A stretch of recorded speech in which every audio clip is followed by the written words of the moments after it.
All right. I'm going to use the mic, not because there's a packed session here, but it's live streaming on the web and the camera doesn't have a great mic on. Welcome to iPhonography 101. I am William King, not Bill, William King. Someone called me Bill earlier, it drives me crazy. I come from Bowling Green, Kentucky. It's about an hour north of Nashville.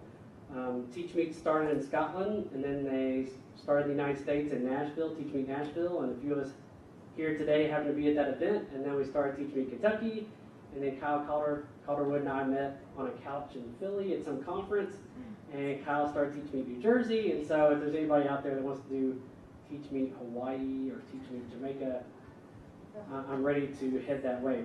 Here's my contact information, and my presentation, I'll put it on Twitter later, the link for that. So, oh, and these are pictures that were taken by me as well with my iPhone. And that's my 5-year-old Gavin in the bottom, who's becoming a photography junkie. All right, so these are pictures that I've taken with my iPhone. Some of these I've added some things. This is one, I live near an airport, a small airport. So whenever I'm out back with the kids, there's always airplanes flying over, and I'm bored to death sitting in the backyard. So I'm taking pictures and doing different things to them. This is one from my front porch of the sunset across the street. This was using an app called Photo Studio, and it's a filter called Crumbled. So it looks like a crumbled piece of paper. So it's just something different, you know, it's kind of cool. So it's not something I use with every picture. Like I don't tweet out pictures from TeachMeet New Jersey with the crumpled filter on them. And some people may think it looks stupid. It might, I mean, that's what it is. But so anyway, this is last year at TeachMeet New Jersey. I flew home out of Newark, which I'm planning to do again. And I had like 4 hours with Liz and Kyle Calderwood, and they were walking in front of me, and I was shooting like 1 billion pictures. And this is when I shot using an app called Hipstamatic, which is a free app, and I was able to, I don't even know what building that is. Yeah. So part of being an iPhonographer or using your iPhone as your main camera is always being ready to take a picture. And so, you know, you've got kids playing dress up or wants to be like daddy and have a mustache or whatever. Take a picture. Let's talk about iPhone cameras. So the 3G, that's the first one I had, 2 megapixels, then the 3GS, if any of you still have that. I mean, some of my friends still do. The iPhone 4, you can see 5 megapixels. And with the megapixels, we're talking about if you zoom in on the picture or blow it up, like poster size, it starts to get pixelated. And you see the little squares and the dots and everything.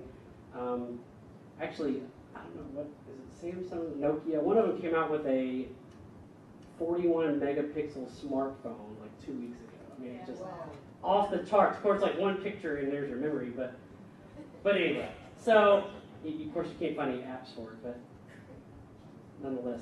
So there's the iPhone 4S, which is what all my pictures are, and then you can see the iPhone 5. The iPhone 4S and the 5, same camera, minus a low light filter, like in a dark room, but really not that much difference. And then the iPhone 5S, which comes out September 10th, or the announcement does. We don't know what it's going to have. It could have 8, it could have 10, it could have 12. It could be the cheap version and they go back to 5 megapixels. I don't know. It's the iPhone 5C, I think. So your standard iPhone comes with a camera app. And it's got some cool things in that it's got grid lines, which I'll show you in just a second. It's got touch focusing, flash. It's got like a pseudo HDR setting. It does a panorama, which is not really a panorama. It only does like a section of the room. The app that I take all my pictures with is called Pro Camera.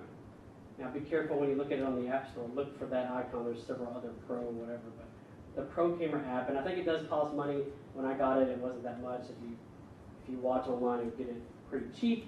but I'll show you why it's a little more amazing than your standard iPhone app. So let me switch to my phone and we'll do a little demo here.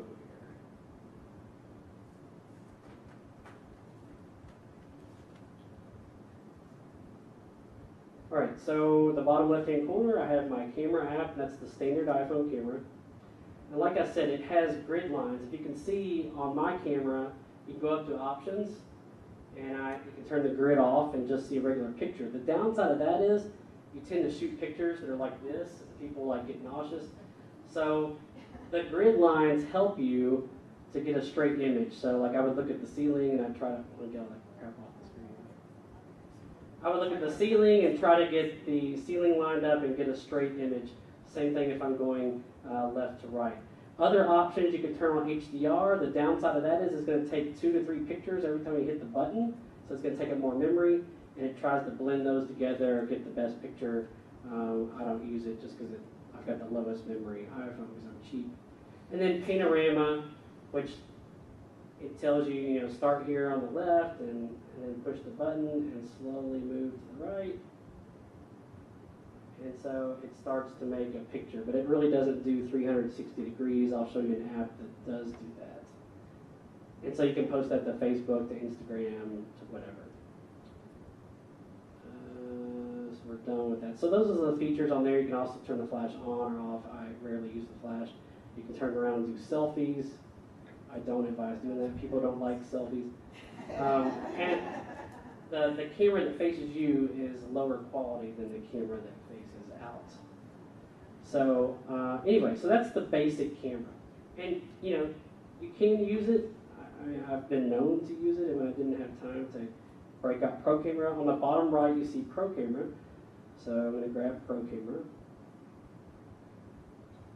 And what I like about Pro Camera, and don't worry, I'm not snapping anybody's picture, the square is the focal point. So I can set that I want to focus on this lady, and then the circle is the aperture. I can control the light. So you can see I can make the room brighter, I can make the room darker. I can make the room brighter. You can't do that, but that's what you can do with a regular camera.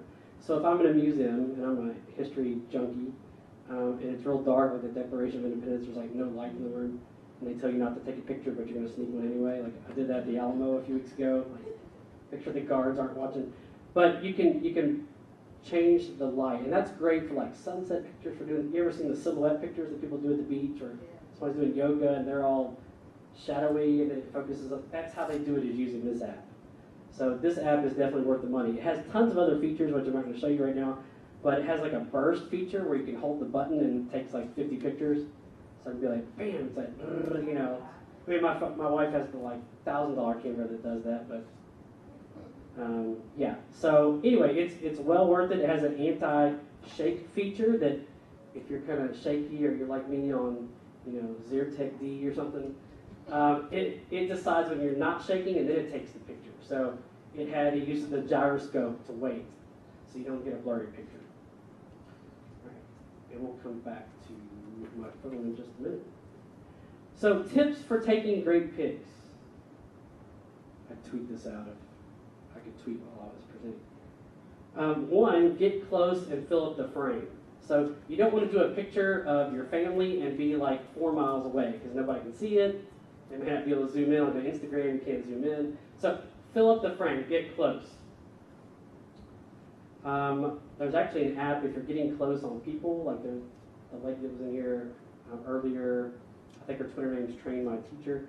She has an app that it's like a glamour shots app, so you take a picture of yourself and then you hit that and it like makes you look beautiful and then you can post it. So she showed that at ISTE. It's pretty cool. I'll try to tweet it out later.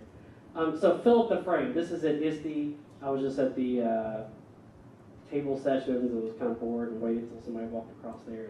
And I used Pro Camera to lock the focus in on the clouds and all that, and then I dragged the circle down so everything else got dark.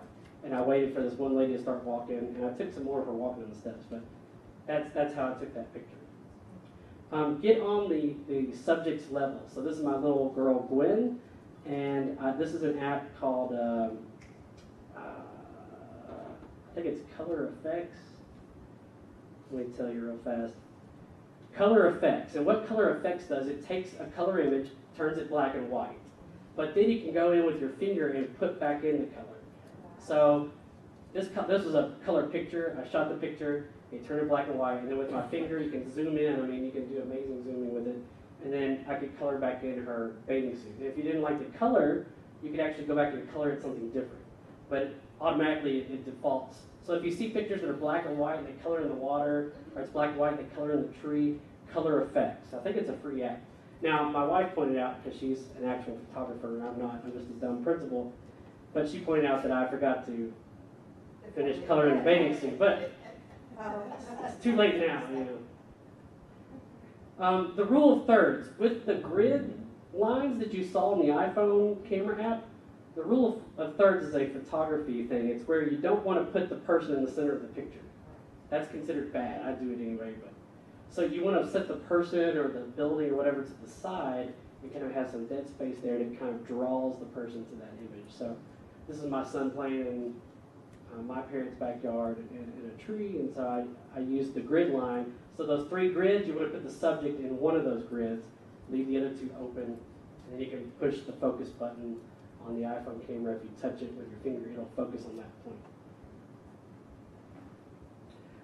There's the rule of thirds as well. This is a picture of my friend. We were supposed to go out, go camping, and his wife's like, you're not allowed to go this weekend. So he was grumpy, so he sent me a picture that he took, and then I added the little storm cloud to it and then sent it back to him.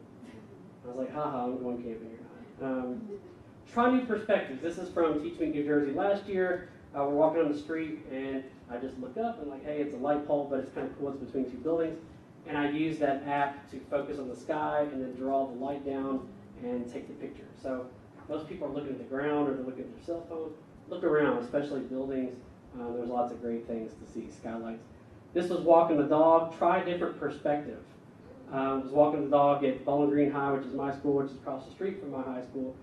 And I'm walking the dog every night, so I thought I'd get down and shoot the little line there.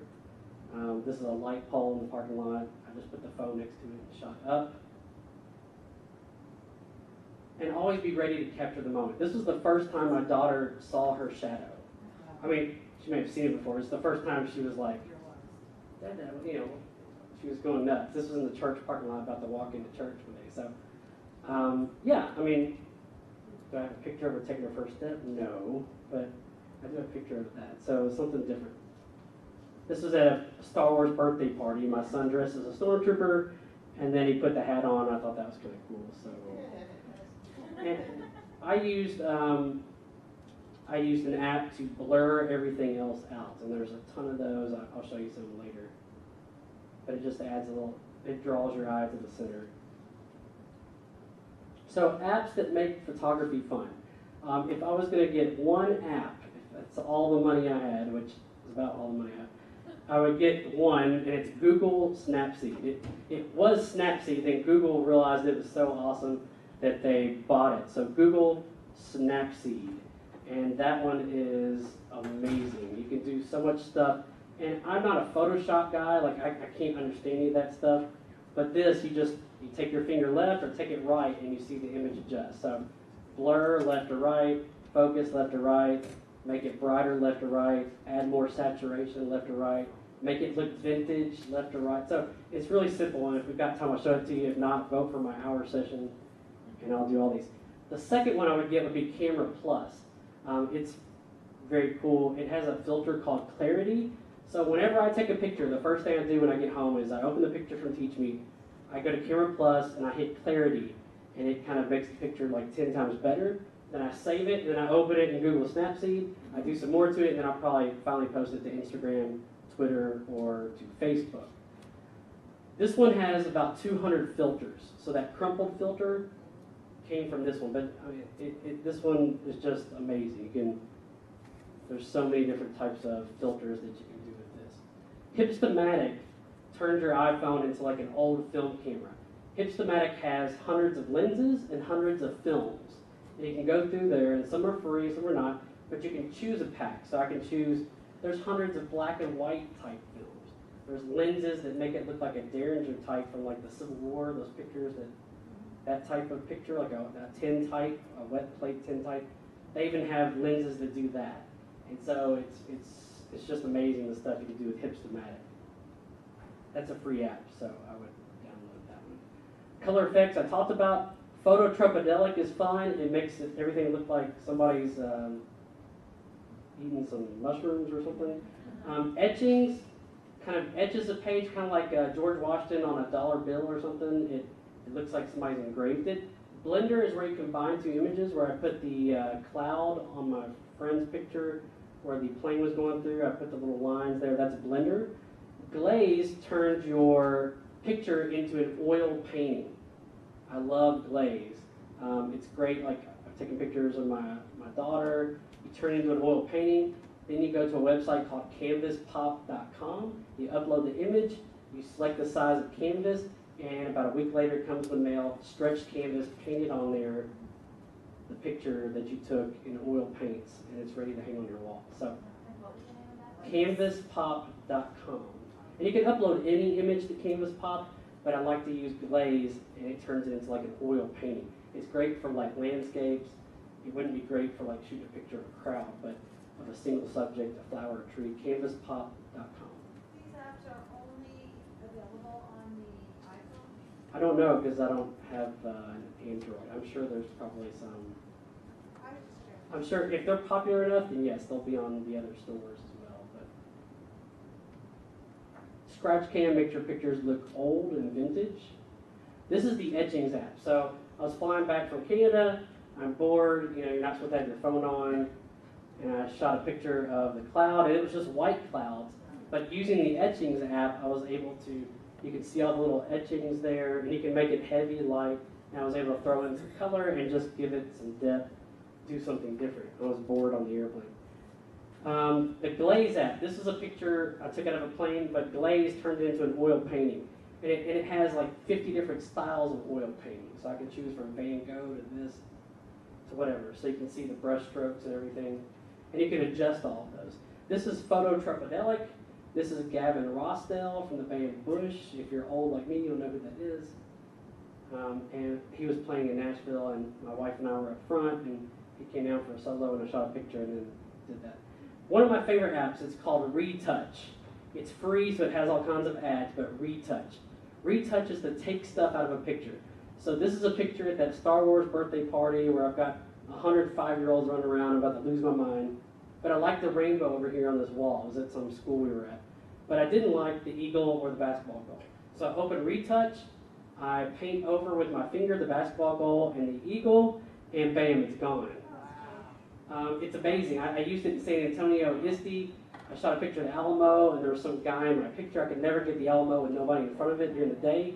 And so I painted over the guy, and what it does, it grabs what's behind that person and applies it. So that person disappeared, and I got a perfect picture. Or you shoot a building, there's a light pole in the way, you can paint over it. So it's amazing. I love it, and I think it's free. Retouch app. If you vote for the hour session, we'll actually demo it and go through it. Could you have taken that? Yes. Yes. You have to play around with it because, like I said, it'll grab the background. So 95% of the time, it works perfect for me. But I have done it before where, like with these lines here, I don't know how perfect it would pull it out. But it usually works pretty darn well. All right, the Blender app. Like I said, this is great. It allows you to overlay 2 or 3 images. So this was a picture I took in the middle of the day of an airplane flying over, which is boring, nobody cares. And so I was able to take an app called Mextures, M-E-X-T-U-R-E-S, and apply a night sky to it and save it. And then I opened Blender, and I found some lines off the internet, and then I was able to apply those. And so it allows you to lay like multiple layers on top of something. So I take a daytime picture and turn it into something a little different. If I had more time, I'd show you that process. Helicopter or at the playground, I was able to take the little circles, like at the end of the Warner Brothers cartoons where Porky Pig sticks his head out, and that's all, folks. I was able to take that and put it around the helicopter so it kind of looks like the blades are like cutting through the air or something. That's the Blender app. Same thing, New York City. Here's a picture I took with Hipstamatic. And it was a great picture, at least in my mind, but I was able to take these lines and throw them in as well. And there's these photographers, these iPhonographers online that have these packs of textures and shapes. You'll find one that's got circles. There's a lady online called Lori that does Lori Stripes. That's where I get these from. And she has these packs that are free. Just go and it saves them to your Dropbox. And then you open Blender and you open your picture, and you open her stripes that you want, whichever one, and then you take your finger and put them however you want. So Instagram. If you don't have Instagram, you're not on it, get it. It's awesome. It's great. It's like Facebook, but just pictures. But we use it a lot for school and PR, so I'm going to talk about that. We, at Bowling Green High School in Kentucky, we like to tell all the great things that our teachers and our students are doing. So this is our art teacher working with a student, and we'll share these. We'll put it on Twitter, we'll put it on our Instagram, we'll put it on our Facebook site. This is our ROTC unit in the gym getting inspected. We had a bomb squad come out, and I had to make sure when I put the picture up, like, no, your kids are safe today. But the bomb squad came out and showed the kids they get to put on the armor and all that stuff. They get to drive the little robot around the school during lunch. This is our graduation. So we use it a lot for PR, to help parents know what's going on in their building, to help the community know, here's the partnerships that we have with our local hospital and our nursing program, or the lumber yard in our carpentry shop, or the Corvette plant that's in our city, and our auto mechanics class, whatever. So Instagram is not just like, hey, I had a great hamburger at this restaurant. You can showcase student work. You can do a student of the week and follow that student around and kind of do like a story about them. So if you're a kindergarten teacher and you've only got 18 kids, you could do one a week. The parents, I mean, that's just amazing. They can print it out. Capture field trips, science experiments, whatever. There's a ton of different things that you could do with Instagram, or you don't necessarily have to post it public. You can do some private things. You can set your Instagram to private, where you can only allow certain people to see things and to post things, and you can also prevent them from posting comments as well. All right, so I think we're out of time. There's my contact information. I will tweet out the entire presentation, so you can use it if you want. Here's a handout if you didn't get one, and if you want me to demo all this stuff later, vote for my hour session, and I'll go through and show all the apps. Thank you so much for coming.